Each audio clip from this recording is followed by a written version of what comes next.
I'm Algenon Cash, and this is Eat Drink Triad, your number one source for what's happening right here in the food and beverage industry in your backyard. And I am so honored and always pleased when I can bring you a great conversation and help you to learn more about some of your favorite restaurants and breweries and distilleries and all these great small businesses that we have throughout the Triad area. As all of you know, I love the food business. I've been attached to the food business really going back all the way when I was 15 years old and I was making biscuits for McDonald's on the weekend. But I've owned restaurants, I've partnered in restaurants, I've helped to finance restaurants. So I've always been attracted to the business side of restaurants. But there's a few people in town, and one of them is Chef Tim Grandinetti, who has actually helped me to really appreciate food and the love for food. And so I had a chance to meet Chef Grandinetti many years ago when they first opened Springhouse Restaurant, Kitchen and Bar, spent some time with him, learned more about him and his story. He's been all around the world cooking great, amazing food from Japan all the way back here to the United States. So we're so blessed and grateful to have someone like here in town. And one of the events that he does, we missed it last year, but one of the events that he does that I absolutely love, and it's actually what introduced me to the love of food, is the Dr. Brownstone's Sweet Summer Luv Luv Festival. Chef Grandinetti, you're bringing the Luv Luv back, man. I'm excited. How you doing? The love is back. Love can never die. COVID sort of put us in a holding pattern, but I feel like now is the time more than ever, if you will. And, you know, Luv Luv came about because I've cooked and had friendships with so many great culinarians and food professionals that we wanted to get together and fellowship and share our stories and share our foods. And so this started 12 years ago, and we've only missed a couple of years in between. A lot of the usual suspects, but these are friendships and relationships that have lasted more than a decade, in some instances, even more than that. So it's a great opportunity to have my friends in town and introduce them to Winston-Salem, introduce them to the Springhouse, and then in return, for them to share their vision, their style of cooking with our guests. It's really, really exciting. No, it's incredible. I think I was either at the first one or the second year. I was definitely there in the beginning. I didn't realize it'd been 12 years. That's very impressive. Great track record. And one of the things I first noticed the first time I went, and this is really before I started to learn how to appreciate food. I like to eat, but I didn't really appreciate it the way I've learned over the years now. And one of the things I noticed at the event was your just how deliberate you were about bringing in other chefs and the way they cooked and introducing people here in our community to the way they did things. And I thought that was remarkable because up until that point, I really hadn't seen a lot of our local chefs operate and work that way. Like it's so competitive that sometimes you don't want each other in each other's sandbox. And I was really impressed by your conscious choice to bring in other chefs, expose your customers to other types of food, and let those chefs also be exposed to that community. Is that the real meaning of the Luv Luv Festival? Is just sort of creating that kind of food love? It really is. You know, it's the brotherhood and or sisterhood in some instances that we share. But you know, you're right. Up until that point, I hadn't seen a lot of collaboration here in Winston for whatever reason. I'd like to think that was a great jump off spot because now we have Farm on Fourth. We do an Offal dinner at Meridian. Myself, host Mark Roman, Jeff Bacon, John Bobby. I mean, I've seen more and more collaborations come together. You see the Piedmont Culinary Guild start to flourish. You have the ACF, the American Culinary Federation. So what you have to do is sort of put your ego aside, which can be quite difficult in our business, right? And just, you know, have this welcoming vibe. Because when these guys or gals come to cook with us, I always take something away from it. And I think my team does too. It's a learning opportunity. It's a wonderful win-win situation. So it has to be, you have to be a little selfless. You have to be open. You have to be, you know, you just have to have that vibe. And I think it pays dividends tenfold. I totally agree, and I think for the community and your customers and the guests of the Love Love Festival, you just get so much value out of it because you're experiencing cuisine that maybe you wouldn't experience on a normal Friday Sure. night in Winston Salem, and so that Well, that we're that is really cool. yeah, we're bringing in chefs that are James Beard Award winners. Tim Recker he's on the U.S. National Culinary Team. They're just back from Europe. I mean, we just have outstanding chefs that are willing to come and spend their time here in Winston. And it seems like a laid back gig, but everyone's trying to still outdo each other, trying to bring their best ideas, some new techniques. So it's very, very exciting for sure. Yeah, I want to encourage my audience to go to Springhouse's website. There is some information about the Dr. Brownstone Sweet Summer Love Love Festival. It's going to be August 11th through the 14th, and you definitely want to get your ticket. This thing sells out every single year, and I'm not exaggerating. Don't come calling me asking me if I can give you Chef's phone number so you can get in. So you need to get a ticket to this. Personally, I am looking at Saturday, August 14th. That is the infamous bourbon dinner.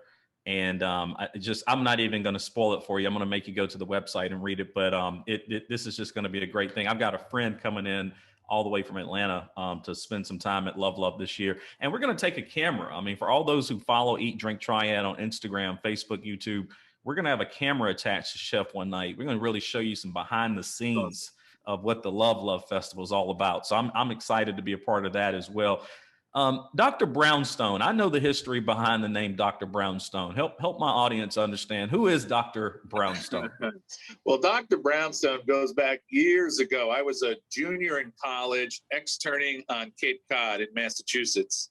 And so I worked at this 4-star, 4-diamond resort. It's called the Wequassett Inn in Chatham, Mass. And I say we all, 60 of us lived in like this motel that the resort owned, right? So you had all this, gregarious young people, so we'd work hard all day, but then we'd go back to the Cove, was the name of this old motel. And I set up a hot dog stand and I called it Doc Brownstone's Footlongs. So I had the only footlong hot dog on Cape Cod. And at the time, Guns N' Roses had just released their first album. So I've been dancing with Mr. Brownstone. So that's where that came from.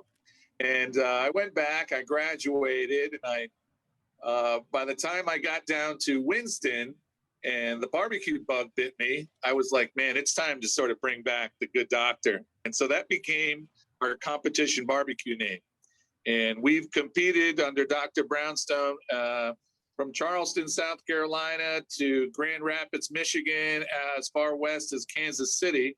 And that's it. And we've done some wonderful things. As a matter of fact, in September, Dr. Brownstone, I'm invited to a food and drink experience in Cancun, where I'll be cooking alongside Aaron Sanchez from the Food Network, Ray Lampe, Ted Reeder, really high level, big time cooks like that. So Dr. Brownstone is now going international. Well, and I've had some of that Dr. Brownstone barbecue, and I will attest that it is phenomenal. You compete, you've like won some awards, right? Yeah. So we've competed all over the place. I think the highlight was being invited to participate on Food Network's Chopped, which was incredibly an anxious time. I mean, they really put you on tilt. I've never seen so many cameras and have been participating in such a professional production. But it's certainly, barbecue is all the rage. It still is. If you look at menus across the United States, biscuits, pimento cheese, barbecue. I mean, the South has risen again. Yeah, we're gonna have to do an Eat, Drink, Triad Dr. Brownstone pop-up. It's too late to plan it for this summer. We're too far into it. But I just wrote that down. We gotta work on that next spring, summer, something for some fun outdoor and whole like pig that. And the whole deal. That would be so much fun.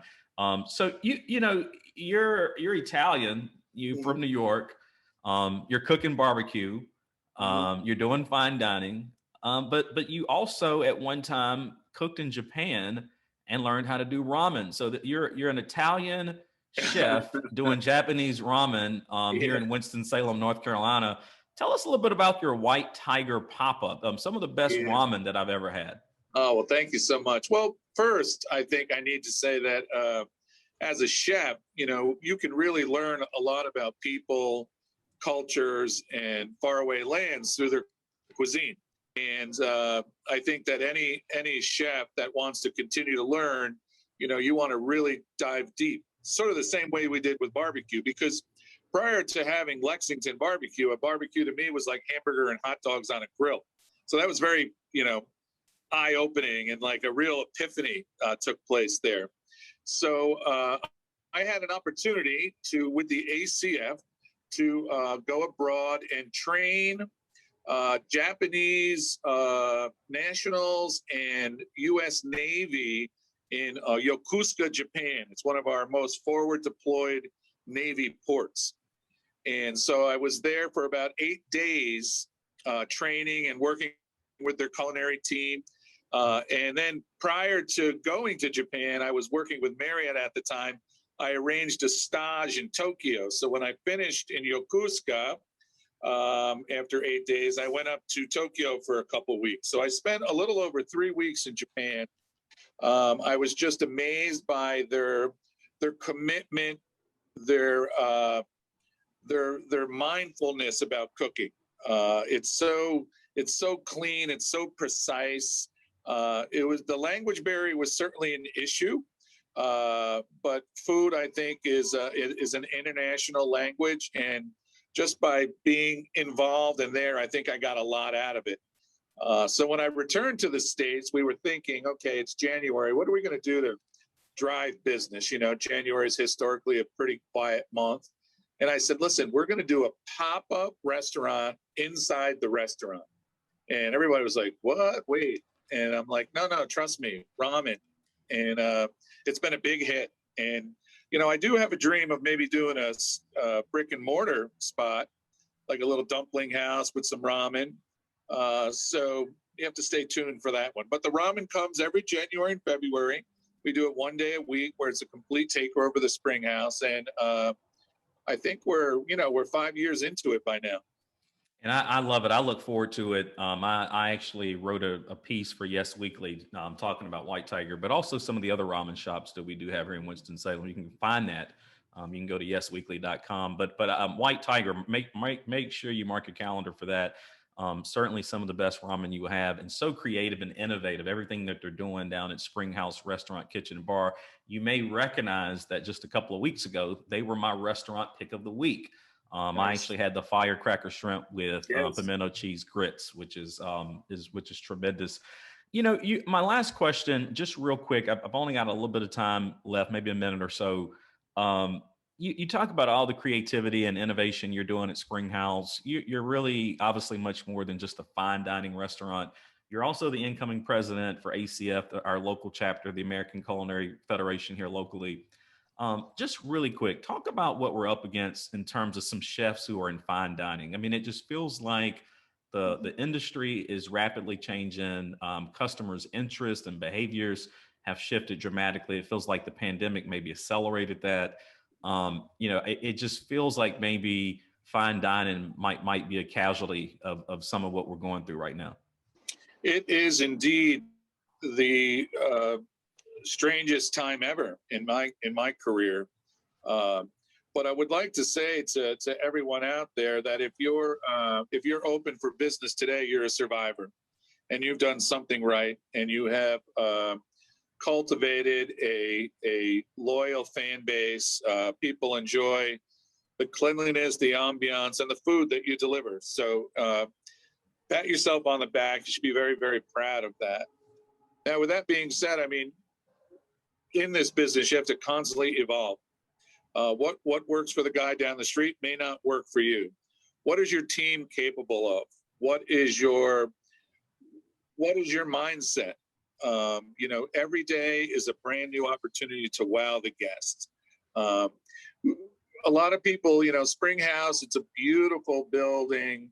It is white tablecloth, but the food in and of itself is like a creative, whimsical approach on Southern food.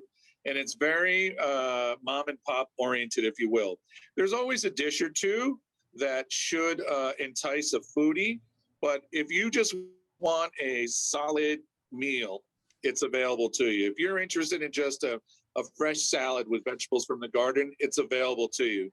Our soups, some of our side dishes, we try to sort of enhance that dining experience. And that's for us to grow as culinarians, as well as to give a little pizzazz, a little sizzle to the plate. But I think when you render it all down, it's just really straightforward food, but it's just, it's thoughtful and it's presented in a fun, whimsical, creative way. You've been listening to the voice of Chef Tim Grandinetti, owner and executive chef at Spring House Restaurant, Kitchen, and Bar. I believe that's 450 Spring Street in downtown Winston-Salem. Certainly one of my top restaurant picks here in the community. So I strongly encourage you to go visit with them. If Chef Tim is in the back, I'm telling you, he's so much fun to have come out to your table if he's not too busy. Nowadays, with the labor shortage, I'm sure he's back there working too hard to come out and do a lot of that interaction. But Chef, I appreciate you being here with us. I appreciate everything you do in our community. And I really am so grateful to call you a friend and really appreciate everything you do to just sort of build up what we do in terms of food and beverage here. Thank you, Algenon. It's always a pleasure, my friend. And for my guests and my audience, if you have not already done so, make sure you go find Eat, Drink, Triad on Instagram, Facebook, YouTube. And we always want to make sure we say thank you to our sponsors. Without them, the show would not be possible. Until next time, y'all stay locked in.